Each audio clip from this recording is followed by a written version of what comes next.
오늘 하나님께서 우리에게 주시는 말씀은 구약성경 역대하 7장 14절에서 18절의 말씀입니다.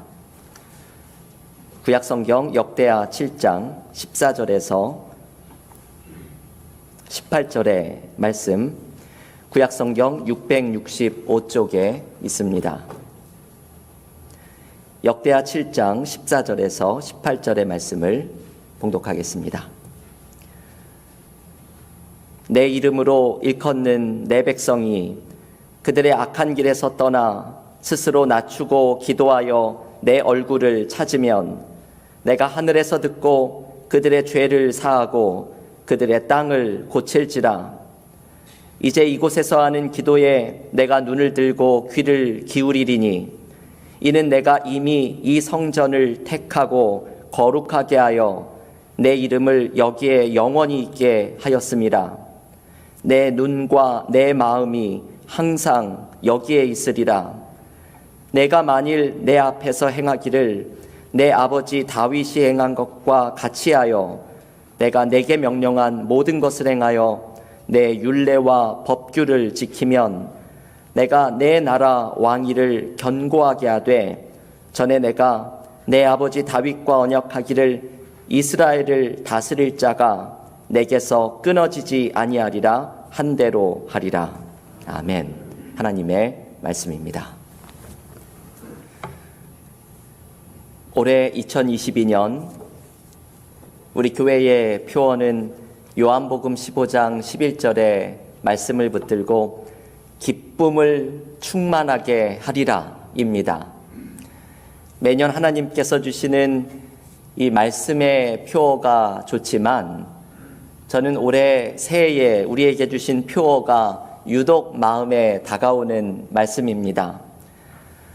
올해 우리 교우들의 삶에 웃을 일이 넘치기를 기원합니다.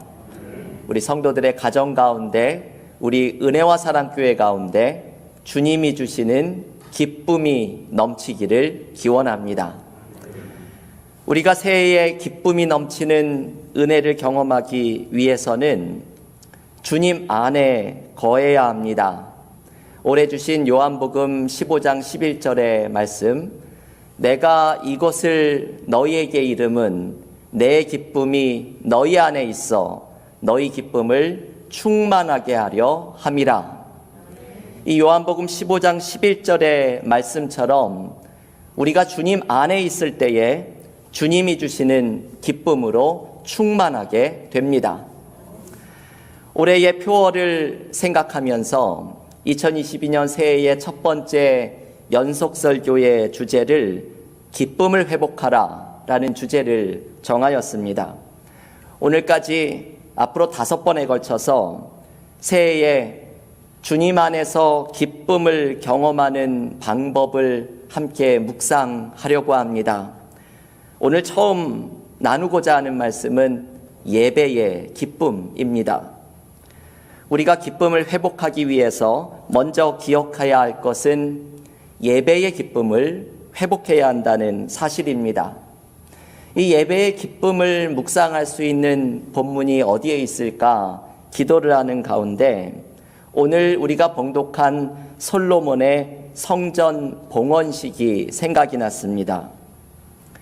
오늘 역대하 7장의 본문에서 솔로몬은 이스라엘 백성들이 그토록 꿈에 그리던 예루살렘 성전을 완공하고 감격적으로 성전 봉헌식을 드립니다. 이 성전을 짓는 것은 이스라엘 백성들의 오랜 꿈이었습니다. 이 솔로몬의 아버지인 다윗도 성전을 짓고 싶었지만 이것을 이루지는 못합니다. 그 위대한 왕이었던 다윗도 이루지 못한 성전 공사를 마치고 솔로몬은 이 감격스러운 봉헌 예배를 하나님 앞에 올려드립니다. 바로 그 자리에서 하나님께서 이 성전에서 예배하는 자들에게 어떤 일이 있을 것인지를 알려주십니다. 이 하나님의 말씀 속에 2가지의 말씀을 묵상하게 됩니다.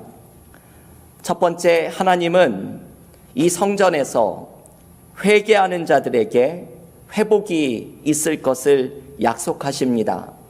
오늘의 본문 역대하 7장 14절의 말씀, 여러분 주보에도 이 요절의 말씀이 있는데 한 목소리로 함께 읽어보겠습니다.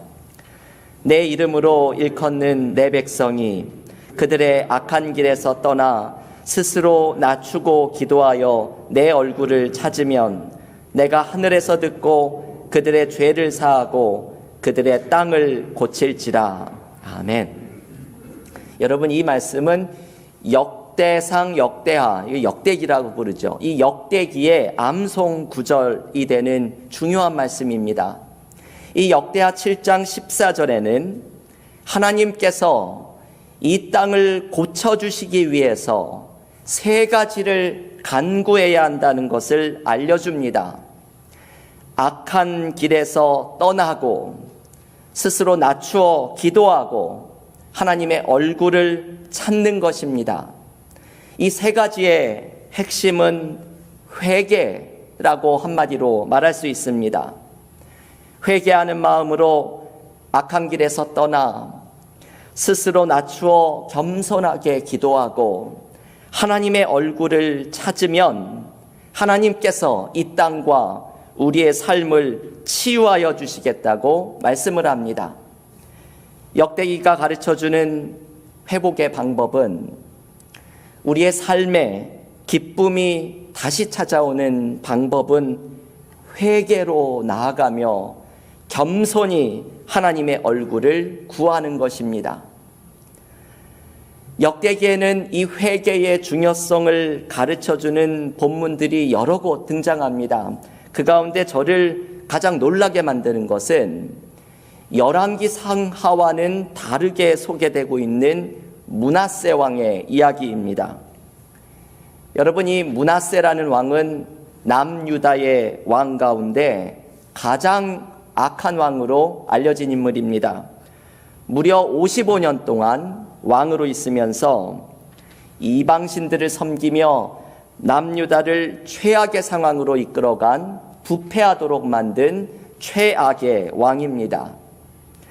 그래서 열왕기하 24장 3절을 보면 남유다가 멸망되는 이유가 바로 므낫세의 죄 때문이라고 선언을 합니다. 그런데 여러분, 이런 므낫세 왕이 역대기에서는 다른 모습이 소개됩니다. 역대하 33장에 보면 므낫세가 저지른 이방신을 섬기는 죄가 등장을 하는데, 이런 므낫세가 회개하고 기도하면서 하나님께 나아갈 때에 하나님께서 므낫세에게 회복의 기회를 주십니다. 역대하 33장 12절과 13절은 이렇게 말합니다. 그가 환난을 당하여 그의 하나님 여호와께 간구하고 그의 조상들의 하나님 앞에 크게 겸손하여 기도하였으므로 하나님이 그의 기도를 받으시며 그의 간구를 들으시사 그가 예루살렘에 돌아와서 다시 왕위에 앉게 하심에 므낫세가 그제서야 여호와께서 하나님이신 줄을 알았더라. 여러분이 역대하 33장의 이 말씀이 놀라운 말씀이죠. 열왕기서에서는 남유다를 멸망시킨 원인이 므낫세라고 선언하고 있는 이 왕이 역대하에서는 회개하고 기도하였더니 하나님께서 이 왕에게도 두 번째 기회를 주셨다는 것입니다. 역대기는 이 말씀을 전하고 싶어 합니다. 심지어 므낫세마저도, 그 악한 왕 므낫세마저도 돌이켜 회개하면 하나님이 기회를 주신다는 것입니다. 바로 오늘 역대하 7장 14절의 메시지입니다. 내 이름으로 일컫는 내 백성이 그 악한 길에서 떠나 스스로 낮추고 기도하여 내 얼굴을 찾으면 내가 그들의 땅을 고칠지라. 겸손히 하나님께 회개하며 기도하는 자에게 회복이 찾아옵니다. 여러분, 회개가 회복의 방법입니다. 회개하며 기도하는 자에게 새로운 은혜가 찾아옵니다. 회개가 기쁨을 경험하는 방법입니다. 몇 년 전에 세상을 떠난 한국 교계에 존경받는 목사님이셨던 방지일 목사님이 나의 눈물을 주의 병에 담으소서라는 책을 썼습니다. 이분은 이 책에서 눈물의 의미와 힘에 대해서 알려줍니다. 이 눈물이라는 주제로 이렇게 깊은 묵상을 한 책을 저는 본 적이 없습니다. 방지일 목사님은 이 책에서 말하기를 하나님에게는 눈물병이 있는데 이 눈물병에 성도들의 눈물을 가득 채워야 한다고 말합니다. 감사의 눈물을 채우고 사랑의 눈물을 채우고 신앙생활의 눈물을 하나님의 눈물병에 가득 채울 때 성도들은 하나님이 주시는 위로와 은혜를 경험하게 된다고 강조합니다. 이 목사님이 말씀하시는 하나님의 눈물병에 채워야 할 성도의 눈물 가운데 하나가 회개의 눈물입니다. 그러면서 이분이 친구 목사님의 이야기를 하나 소개합니다. 때는 일제시대 방지일 목사님이 한 친구 목사님과 함께 산에 가서 철야 기도를 하는데 이 친구 목사님이 갑자기 소리를 지르면서 50전이야 외치면서 대성통곡을 하였습니다. 그 사연은 이러했습니다. 일제시대에 50전짜리 은전이 있었는데 쌀 한 마리 1원 50전을 하던 때니 꽤 가치가 있는 돈이었습니다. 그런데 이 친구 목사님이 몇 년 전에 어떤 가게에 가서 물건을 사고 거스름돈을 받았는데 집에 와서 보니 50전을 더 받았습니다. 나중에 발견해서 주인의 차고인이 자신의 잘못은 없다고 생각을 했습니다. 그런데 몇 년이 지난 후에 기도를 하는데 하나님께서 이 일을 생각나게 하셨습니다. 몇 년이 지난 일이라서 가게를 찾아가기도 그래서 이분은 50전을 대신 교회에 헌금을 했습니다. 그런데 기도하는 중에 이 50전이 계속해서 생각이 났습니다. 안 되겠다 싶어서 다음 주일에는 갑절인 1원을 헌금하고 그 다음 주일에는 또 배가 되는 2원을 헌금했습니다. 헌금만 3원 50전을 했으니 7배를 헌금을 한 셈입니다. 이렇게까지 하고 산에 철야 기도를 올라온 그 자리에서 기도 시간에 다시금 50전이 나타난 것입니다. 그래서 이 목사님이 50전이야 소리를 지르면서 대성통곡을 하였습니다.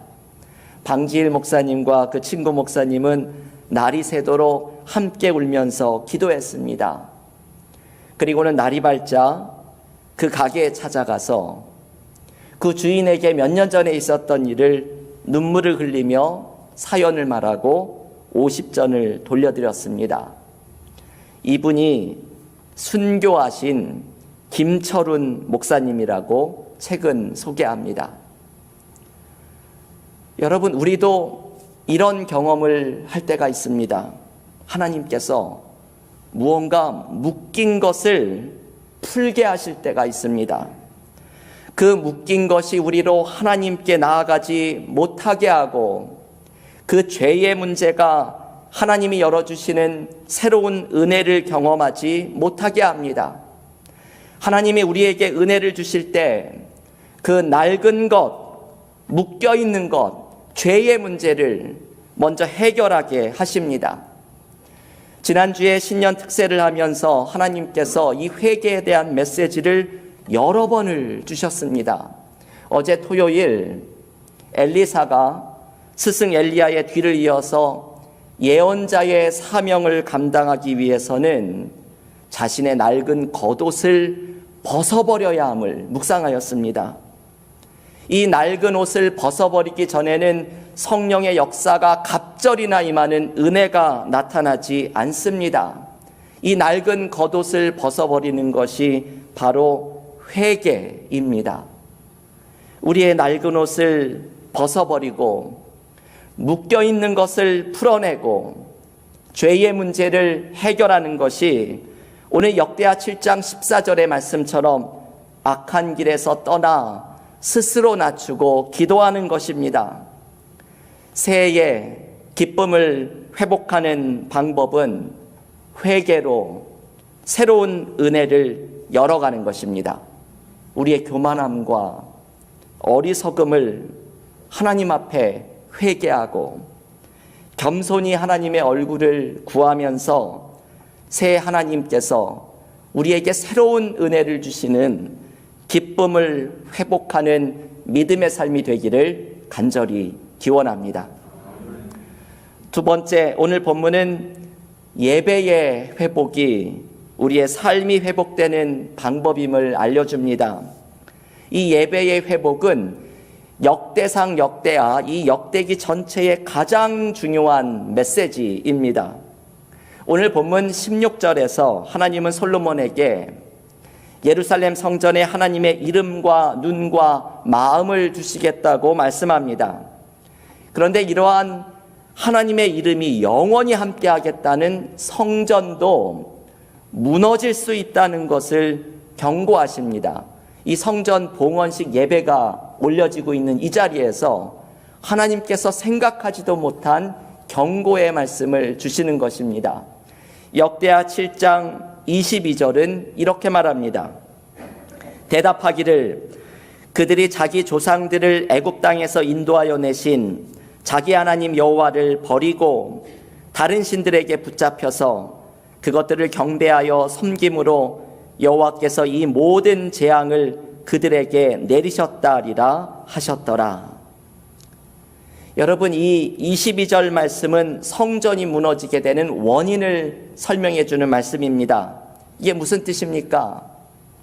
성전이 무너지는 비극을 경험하게 되는 이유는 하나님을 예배하지 않고 다른 신들을 예배하게 될 때라고 말을 합니다. 곧 하나님을 향한 예배가 무너지면 지금 봉헌을 드리는 그 웅장한 예루살렘 성전도 무너져 내릴 것이라는 말씀입니다. 여러분, 이것이 역대기의 중요한 메시지입니다. 예배가 무너지면 삶도 무너진다는 것입니다. 반대로 예배가 회복되면 삶 또한 회복이 됩니다. 역대기는 곳곳에서 이 메시지를 전합니다. 예배가 해답입니다. 예배가 새로운 미래를 열어줍니다. 예배가 우리의 삶의 기쁨을 회복합니다. 여러분, 이 역대기는 왜 이 메시지를 외쳤던 것일까요? 왜 예배가 해답이 되는 것일까요? 그 이유는 예배가 그리스도인들에게 하나님과의 관계 속에 있는 깊은 은혜를 경험하게 만드는 자리이기 때문입니다.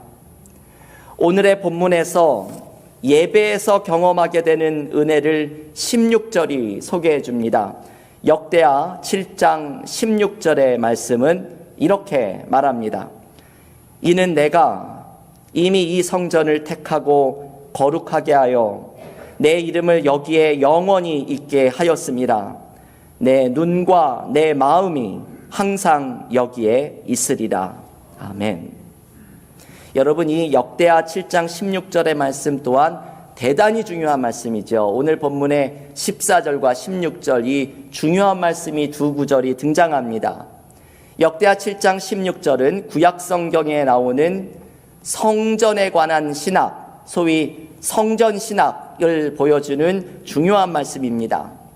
하나님께서 예루살렘 성전에 당신의 이름을 두시겠다고 말씀합니다.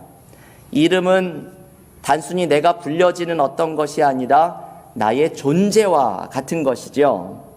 성전에 이름을 두시겠다는 것은 하나님의 존재, 하나님의 임재를 성전에 두시겠다는 의미입니다.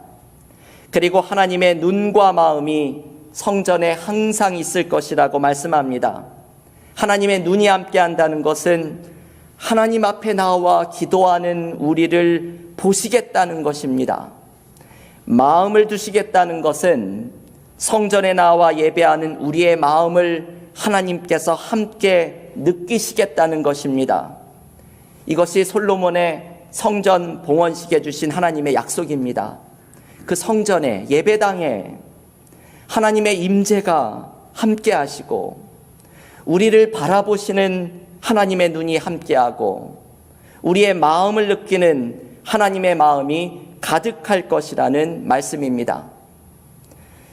여러분, 이 성전에 두시겠다고 약속하신 이 역대하 7장 16절의 말씀은 우리의 예배 가운데 일어나는 일입니다. 비록 눈에 보이는 성전이 없어질지라도 두세 사람이 예수님의 이름으로 모여서 신령과 진정으로 나아가는 예배 속에서 우리는 하나님의 이름과 하나님의 눈과 하나님의 마음이 그곳에 함께하고 있는 것을 발견합니다. 우리는 예배 속에서 온 우주에 충만한 하나님의 임재가 함께하고 있음을 경험합니다. 우리는 예배 속에서 기도로 나온 우리를 바라보시는 하나님의 눈, 나의 아픔과 간절한 외침을 받아주시는 하나님의 마음을 느낍니다. 우리는 예배 속에서 우리의 영혼이 쉼을 얻고 우리의 영혼이 소생되며 삶의 문제에 지친 몸과 마음이 새로운 은혜로 힘을 얻는 것을 경험합니다. 이 예배에서 경험하는 기쁨이 바로 우리의 삶의 기쁨을 회복시키는 방법입니다. 감리교를 시작한 존 웨슬리의 유명한 일화가 있습니다.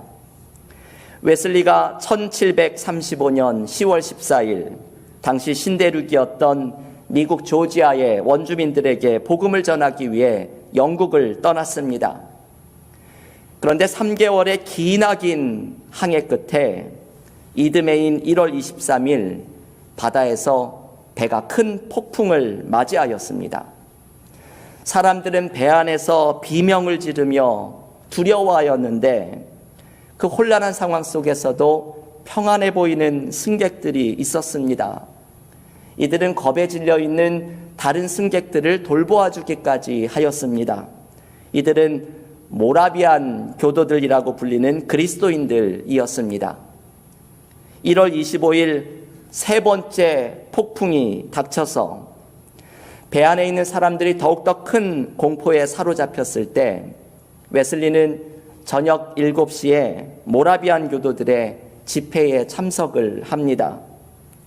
그 예배를 드리고 있는 중에도 배에 돛대가 부러지며 아수라장이 되었고 폭풍이 배를 삼킬 듯이 달려들었습니다.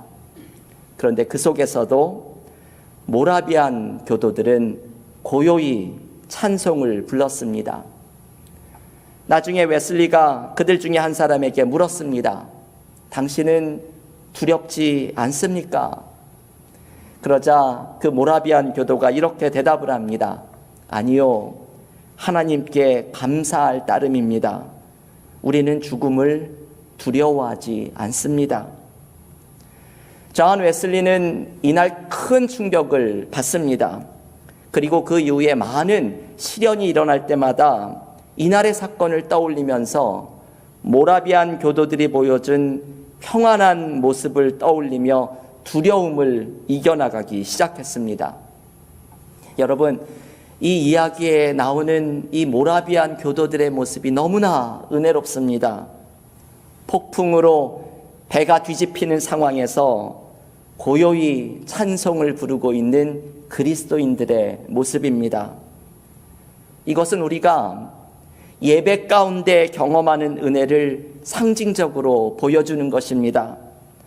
삶에는 풍랑이 일어나고 우리를 두렵게 하는 일들이 가득할지라도 성도들은 하나님의 임재와 하나님의 눈과 마음이 함께하는 예배 속에서 우리의 영혼이 평안과 기쁨을 경험합니다. 예수께서는 요한복음 14장 27절에서 이렇게 말씀하십니다. 평안을 너희에게 끼치노니 곧 나의 평안을 너희에게 주노라. 내가 너희에게 주는 것은 세상이 주는 것과 같지 아니하니라. 너희는 마음에 근심하지도 말고 두려워하지도 말라. 주님께서 주시는 이 평안은 우리의 예배 가운데 경험하는 것입니다. 삶의 풍랑 중에 있을 때에도 예배 속에 하나님의 임재와 하나님의 눈과 하나님의 마음 속에서 세상이 줄 수 없는 평안을 우리는 경험하게 됩니다. 여러분, 이것이 우리가 삶의 기쁨을 회복하는 방법입니다. 예배의 기쁨을 회복하는 것이 삶의 기쁨을 회복하는 방법입니다.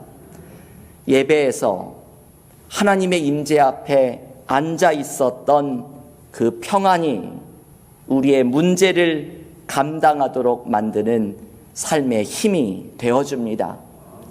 사랑하는 교우 여러분, 새해에 주님이 주시는 기쁨을 경험하기 위해서 먼저 예배의 회복을 이루십시오. 코로나 팬데믹의 기간에 온라인 예배를 드리면서 자칫 소홀해지기 쉬운 우리의 예배 생활을 다시 회복하십시오. 예배 속에서 하나님의 임재와 하나님의 눈과 마음을 느끼면서 하나님이 주시는 평안과 기쁨이 나의 삶 속에 충만하기를 간절하게 기도하십시오. 악한 길에서 떠나고 겸손하게 하나님께 기도하는 회개를 통해서 하나님의 새로운 은혜가 우리의 삶에 임하기를 간절한 마음으로 기도하십시오. 2022년 새해에 회개와 예배의 회복으로 주님이 주시는 기쁨을 충만하게 경험하는 믿음의 성도들이 모두 되시기를 주님의 이름으로 간절히 축원합니다. 기도하겠습니다.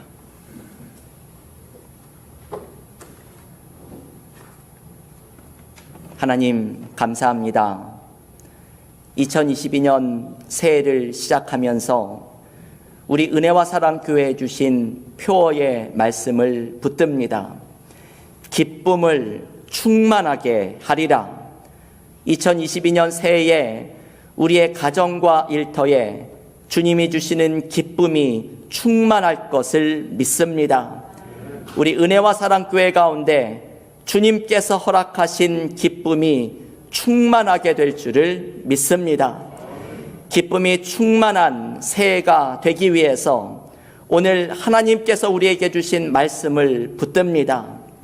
회개가 새로운 은혜를 경험하는 방법이라고 말씀하셨사오니 우리의 모든 묶여있는 것들을 풀어내고 하나님이 기뻐하시지 못한 어두움들을 해결하며 우리의 죄를 하나님께 겸손하게 고백하고 회개하며 나아갈 때에 우리에게 새로운 은혜를 주시며 모든 묶임이 풀려주는 기쁨을 허락하시는 주님의 은혜를 경험하게 하여 주시옵소서.